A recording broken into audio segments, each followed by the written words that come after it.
department. What is the address? It's 15th Avenue in the light. It's in a church. Okay, 15th Avenue and what? Peoria. Peoria for the fire? Yeah, it's a fire in the church. Okay, the church is actually on fire? Yeah. Okay, what do you... Okay, are you sure it's not something behind the church? No, it's in the church. I can see it right here. Okay, they're on their way. All right. Okay. Rescue ladder 33, engine 20, engine 154, South Deputy, engine 730, battalion 4, channel 5, structure fire, 15th Avenue in Peoria, southwest corner. Engine ladder 33, engine 20, engine 154, Central Deputy, engine 730, battalion 4, channel 5.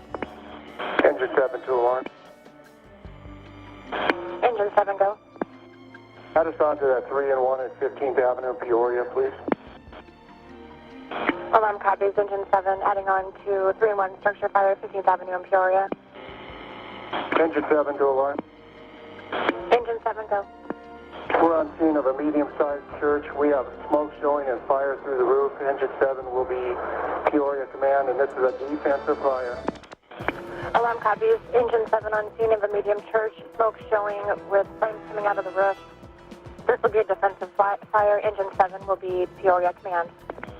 When we arrived on scene, we had heavy smoke coming from the gable ends and fire showing through the roof on the south side, right by the air conditioning unit. We had a plug about 65 feet away, so I decided that we would just hand jack that plug.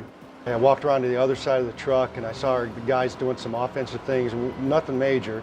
So I stopped them, gathered them together and said, hey, this is a defensive fire and we're not getting any closer to the building. Ladder 33 on scene. Commander, ladder 33. All you need, bud, you guys come on up in a defensive spot and put up your stick and we'll supply water to you. Copy. We're going to have to watch some of these power lines. We'll get as close as we can. After I gave my on-scene report, approximately 30 seconds later, ladder 33 showed up. I told them to take a defensive spot. They stated that they couldn't spot on the north side because of power lines, so I looked to the east and saw that there was an open spot on the east side of the structure.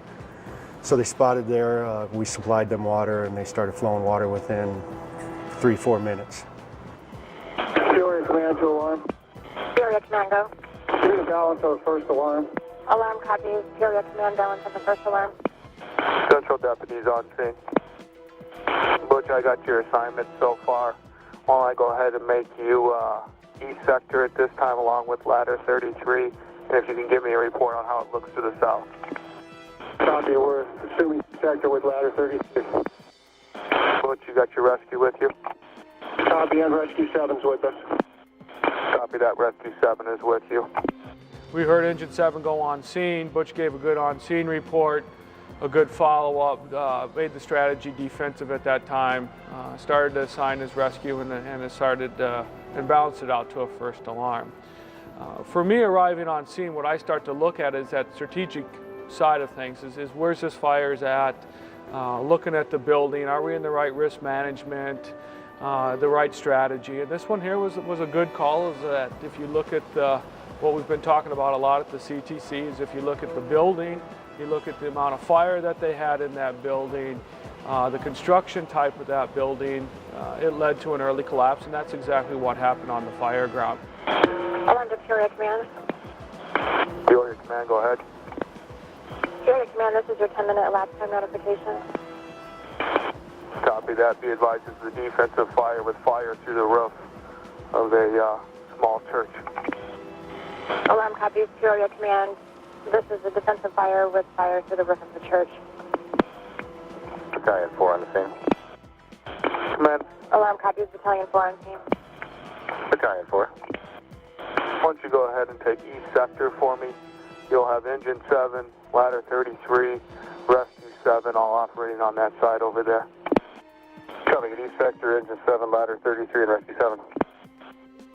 Coming into a sector, I kind of step back and look at the whole area that I'm going to have. I'm responsible for the whole east side when I got assigned East Sector. And kind of what I was looking at was the safety of everybody, me and the FIT working together. One of the big challenges we had right off the bat was the bystanders. We had a lot of bystanders on the sidewalk. And so we had to right away get up the yellow fire line tape to keep the bystanders back off the sidewalk out of our scene. If you don't do that, I think we've all seen it creep closer and closer and closer. So right away we got the sidewalk cordoned off, kept everybody on the sidewalk out of the street. And I look at the area that the guys are working in. You have engineers out pumping the truck. I want to make sure they're in a safe location, we don't have traffic. PD had done a great job as far as blocking off the streets. We didn't have the traffic coming down we had to deal with in that. Portable 154 to pump 154. Pump 154, go ahead.